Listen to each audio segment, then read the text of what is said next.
नमस्कार, स्वागत है आपका विंध्य भारत में। मैं आपके साथ साक्षी गुप्ता। आइए बढ़ते हैं खबरों की ओर। भारत की सबसे पुरानी पार्टी की सबसे लंबी समय तक अध्यक्ष रही सोनिया गांधी का जन्मदिन है।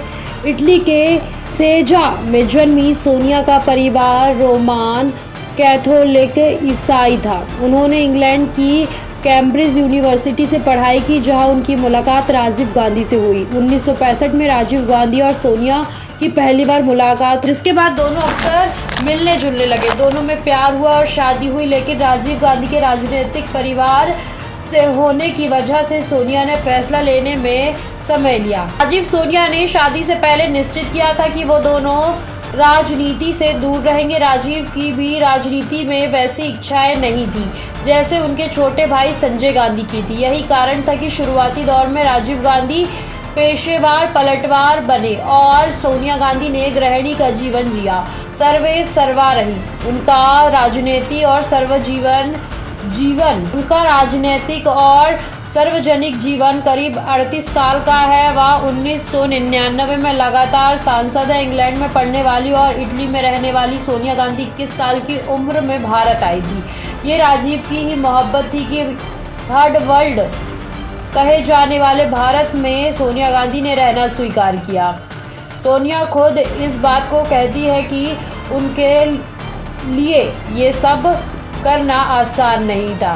सोनिया गांधी के विरोधी उन पर कई तरह के राजनीति हमले कर रहे थे, लेकिन सोनिया के बारे में कुछ बातें बहुत स्पष्ट हो चुकी थी। वह योग्य शासन के साथ कुशल राजनेता हैं। इनका परिचय उन्होंने राजीव गांधी के प्रधानमंत्री रहते हुए तो दिया ही है, बाद में कांग्रेस को संभाल कर सत्ता में पहुंचकर भी दिया। ये वही सोनिया गांधी थी जो राजीव गांधी को राजनीति में नहीं आने देना चाहती थी, क्योंकि उन्हें डर था कि कोई उन्हें मार देगा। अरुण पुरी को दिए गए एक इंटरव्यू में सोनिया गांधी ने कहा था कि मैं और राजीव साधारण जीवन जीना चाहते थे। राजीव पायलट थे, हमारे 2 छोटे छोटे बच्चे थे। हम दोनों अपने परिवार को ज़्यादा से ज़्यादा समय दे पाते थे। इन्हीं निजी स्वार्थ के चलते मैं राजीव को राजनीति में नहीं आने देना चाहती थी। राजीव भी नहीं आना चाहते थे। बाद में जब इंदिरा गांधी की हत्या हुई तो मुझे लगने लगा था कि राजीव की भी हत्या हो जाएगी। सोनिया गांधी की ऑटोबायोग्राफी में वरिष्ठ पत्रकार रशीद किदवई लिखते हैं कि राजीव गांधी के निजी सचिव विल्सन जॉर्ज हत्या वाले दिन उनके साथ नहीं थे। वे दिल्ली के चाणक्यपुरी में थे। जॉर्ज को जैसे ही राजीव गांधी की हत्या की सूचना मिली, वह 10 जनपद पहुंचे जहां सोनिया गांधी थी। जॉर्ज के वहां पहुंचने से पहले सोनिया के पास फोन आ रहे थे। कोई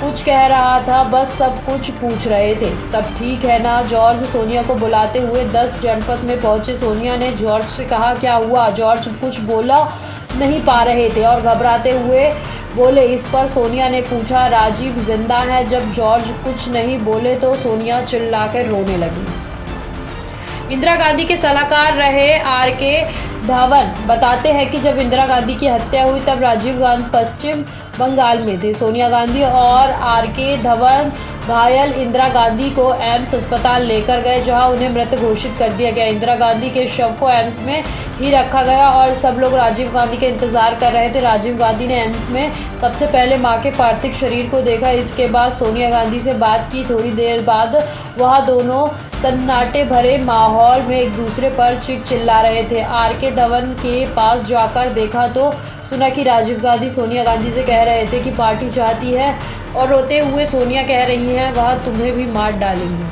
फिलहाल के लिए इतना ही। खबरों का सिलसिला लगातार जारी है, बने रहिए हमारे साथ। नमस्कार।